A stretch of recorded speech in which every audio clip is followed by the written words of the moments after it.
ये एक नया बवाल क्या हो गया है? अब मैंने सुना आपके खिलाफ एफआईआर हो गई और बड़ा बवाल हो रहा है। हाँ जी, श्री राम नवमी के महा उत्सव पर हम सत्य और शांति के बाण आकाश में चला दिए और असदुद्दीन नीचे से डर गया एकदम से। और असदुद्दीन को पता चल गया है हमारा आपकी अदालत के बाद से जो सच्चाई है, हम निडर होकर उन्हीं कौम के लोगों को बताने लग गए हैं। उसके साथ साथ जब श्री राम नवमी के दिन एक शुभ शगुन बाण मैंने आकाश में डाले हैं तो उनका गलत वीडियो बनाकर लोगों को भड़का रहे हैं। यहाँ तक कि दिसंबर 6 तारीख के बाद निकाल के भी बात कर रहे हैं जो इलेक्शन कमीशन के दरमियान कोड ऑफ कंडक्ट है। ये सब छोड़कर किसी उन्होंने मेरे ऊपर ही एफआईआर दर्ज करवा दी है जिसका कोई वजूद ही नहीं है। और यहाँ का पुलिस भी देख लीजिए, बिना कोई ग्राउंड रियलिटी को समझे बिना वो लोग एफआईआर दर्ज कर दिए। तो इसी तो पता चल जा रहा है ना किस प्रकार से एएमआईएम वाले और यहाँ के गवर्नमेंट आपस में मिले हुए हैं। ये पूरा महीना इलेक्शन कमीशन के अंदर सेंट्रल इलेक्शन ऑफ इंडिया के दरमियान ये लोग काम करते हैं, फिर भी ये लोग मिल सकते हैं, फिर भी ये लोग गलत काम कर सकते हैं। तो बताइए कहाँ ये स्टेट वाले सेंट्रल इलेक्शन कमीशन के लिए न्यायबद्ध काम करेंगे? इनके हाथों है मेरा कॉन्स्टिट्यूएंसी का तकदीर।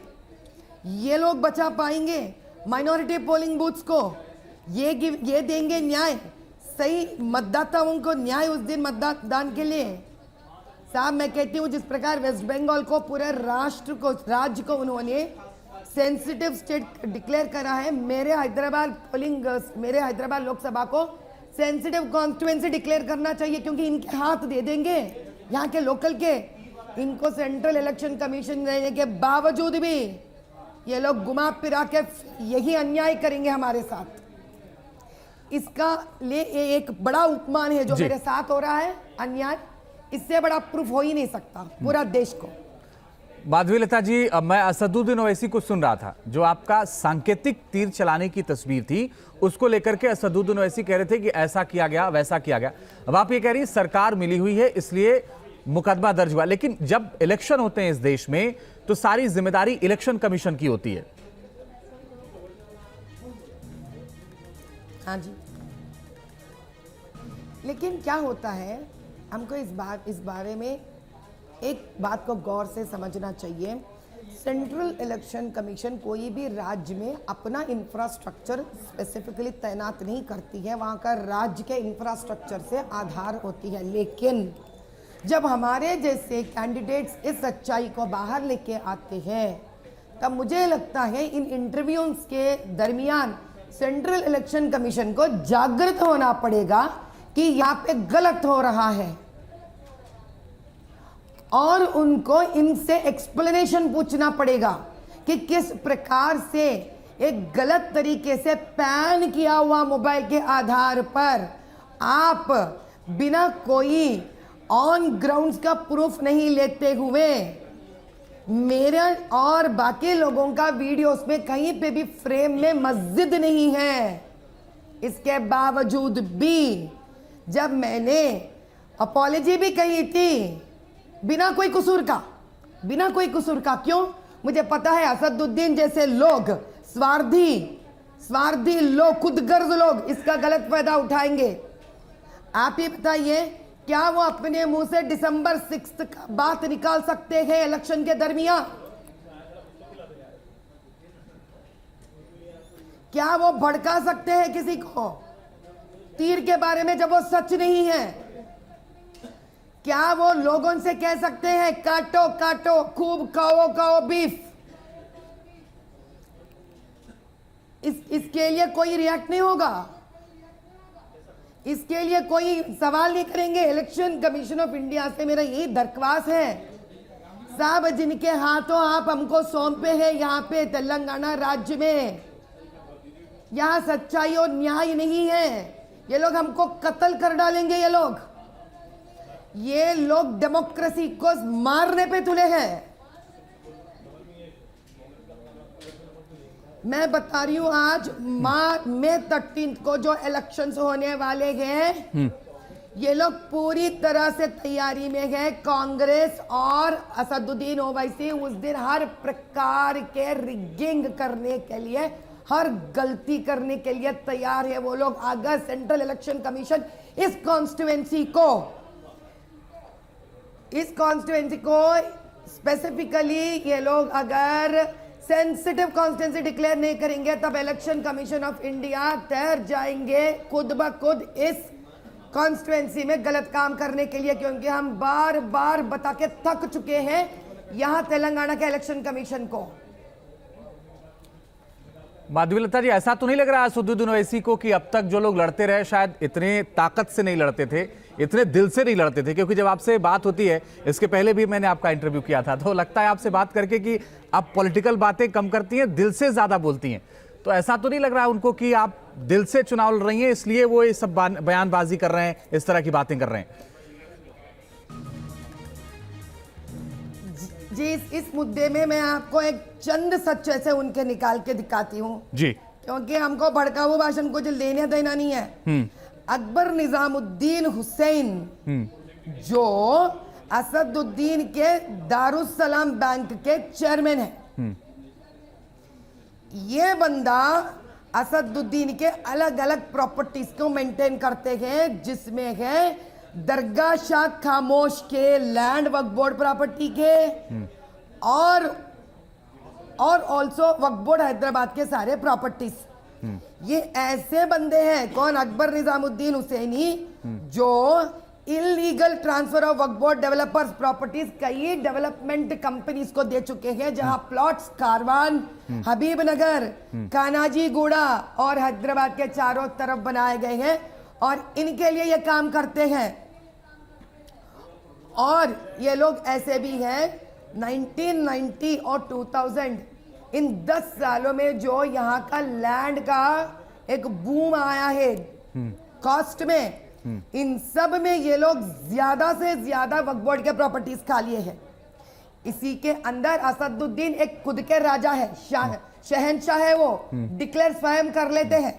इसीलिए 32 एकर्स ऑफ वट्टेपल्ली मस्जिद मुगल फकीर वक्फ बोर्ड का लैंड 4 किलोमीटर फलकनुमा पैलेस से दूर में और हिमायत सागर के किनारे के ऊपर अकबरुद्दीन जी का फार्म हाउस भी है। ये सब भी हड़पा हुआ प्रॉपर्टी है।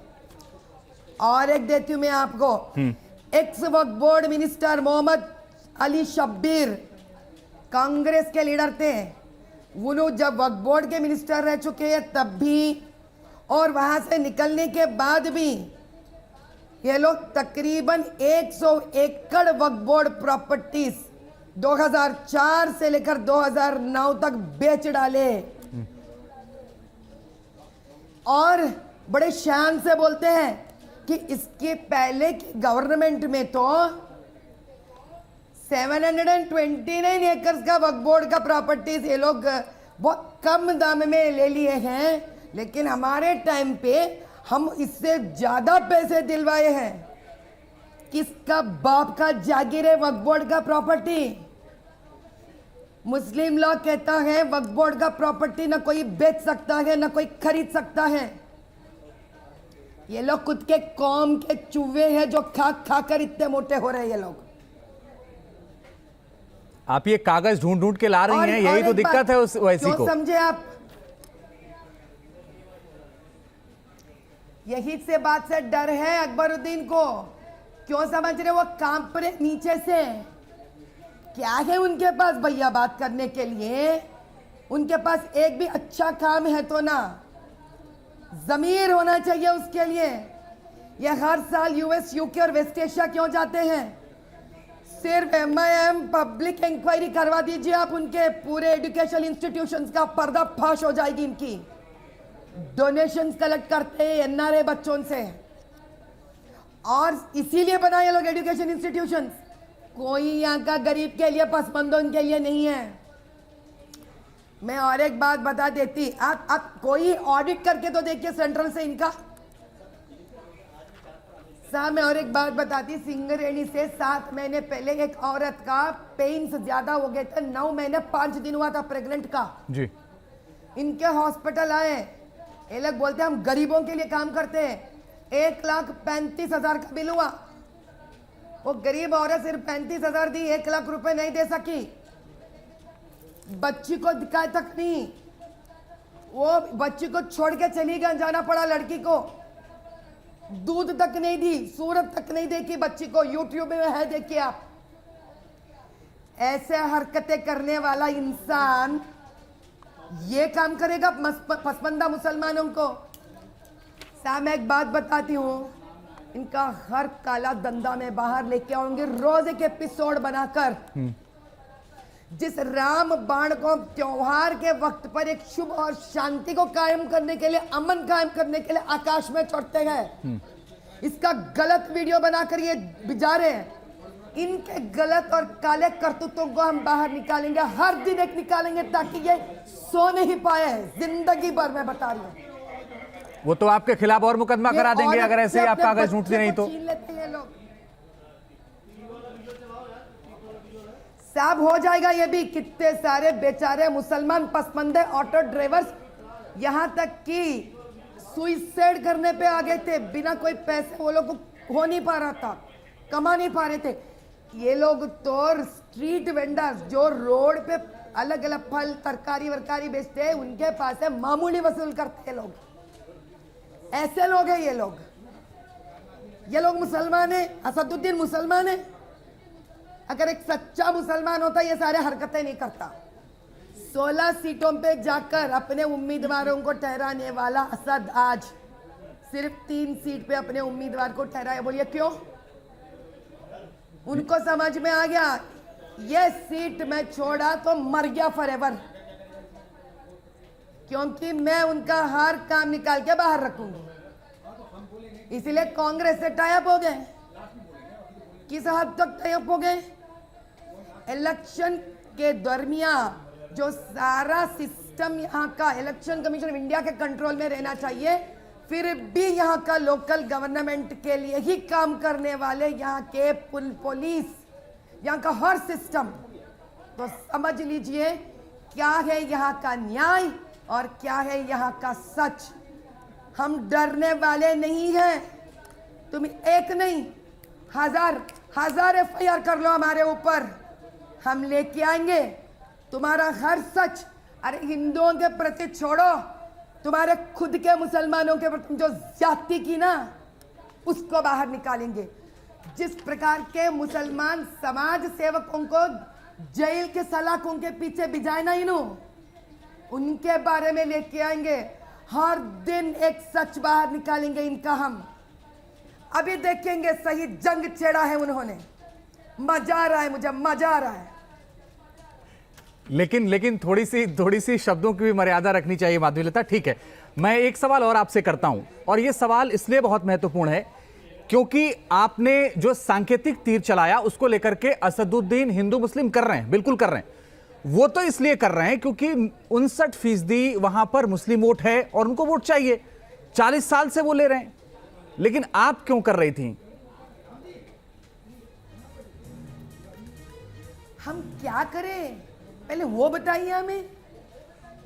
हमने क्या हजरत अली साहब का जुलूस में रमजान में जाना गलत करे? क्या हम श्री राम नवमी के लिए आकाश में अमन का तीर चलाने का काम गलत करें? या हम पसमंदे मुस्लिम औरतों के लिए इलेक्शन के कई पहले हमारे सोशल सर्विस के द्वारा राशन बांटना गलत करें? या मदरसों में बच्चों को मदद करके मेडिसिन डिस्ट्रीब्यूट करना गलत करें?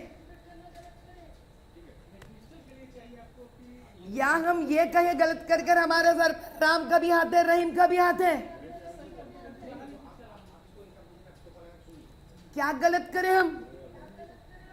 पूछिए, बताइए। नहीं, अगर ये परसेप्शन आपके खिलाफ बनाया जा रहा है या असदुद्दीन ओवैसी ये बना रहे हैं कि आपने जिस तरफ तीर चलाया उस तरफ मस्जिद थी, आप कह रही हैं कि वीडियो में ऐसा नहीं है, फिर जो वो एक वर्ग है जो वोट करता है, जो आपको भी चाहता होगा, आपको भी फॉलो करता है, उसको आप कैसे समझाएंगी, उसको आप कैसे संतुष्ट करेंगी? साहब मैं उनको एक ही बात कहती हूँ, अरे मुसलमान भाई और बहनों, जरा आप आंख खोलिए। वो वीडियो जो है, जब वो वीडियो मेरे तरफ कर रहे थे, वीडियो का रिकॉर्डिंग, क्या उस वक्त मस्जिद दिख रहा क्या? वो वीडियो हो जाने, मेरा तीर और बाण का जो क्रिया था वो खत्म होने के बाद वो मस्जिद के ओर दिखा रहा था।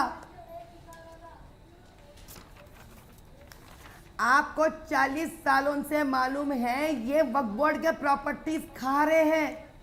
मेरे से ज्यादा आप लोग जानते हो इनके काले करतूते। क्या मुसलमानों में, इस्लाम में बैंक लगाकर, गिरवी रखकर ब्याज में पैसा देना सही है? यह हराम नहीं है क्या? क्या 40 सालों में यहां पर कोई इंडस्ट्री आया? क्या 40 सालों में हैदराबाद लोकसभा पार्लियामेंट में कोई आईटी कंपनी आया? जो है वो भी निकल जा रहे हैं वहां से। आप ही के पूरे बिरादरी में पढ़े लिखे बच्चे पूरे निकल के चले जा रहे हैं वहां से। जो हम आगे बढ़ रहे अमन लेके आने के लिए, उस वक्त तीर बाण इनके अलावा वो कुछ भी तो नहीं बोल रहे। हाईटेक सिटी के बारे में बात कर रहे हैं, तो यही तो है ना। तो बार बार दंगा फसाद के बातें 40 साल से बात कर रहे हैं, इसीलिए लोग हैदराबाद कॉन्स्टिट्यूंसी में आके डेवलपमेंट नहीं कर रहे, हाईटेक सिटी में कर ले रहे। ये कहते हैं, आज कल उनकी स्पीच बोले उन्होंने, अरे इन्हों ऐसा तीर चला रहे, भड़काऊ भाषण दे रहे। कौन दिया भड़काऊ भाषण? इनके इस प्रकार के काम से अभी आईटी वाले नहीं आएंगे, माइक्रोसॉफ्ट वाले नहीं आएंगे। माइक्रोसॉफ्ट वाले आए, कहाँ आए? हाईटेक सिटी में आए, जो आपका कॉन्स्टिट्यूंसी नहीं है। तो वो लोग 40 साल से आपके कॉन्स्टिट्यूशन में क्यों नहीं आए? ये सवाल हर मुस्लिम मतदाता अपने आप को सवाल करना चाहिए। एक सवाल, आखिरी सवाल है, बहुत जल्दी से जवाब दीजिएगा माधवी जी, समय कम है। ये आप कागज सारे कहां से ढूंढ के ला रही हैं? जल्दी से। ढूंढने की क्या जरूरत है? आप देख लीजिए, वक्फ पे बारे में मैगजीन्स चलते हैं पूरे, आप निकालेंगे तो all the information is on every site of internet. जी, हमको कुछ प्रिपेयर करने की जरूरत ही नहीं है साहब जी, it is an open fact. चलिए ऑडिट करवा दीजिए वक्फ बोर्ड का। जी।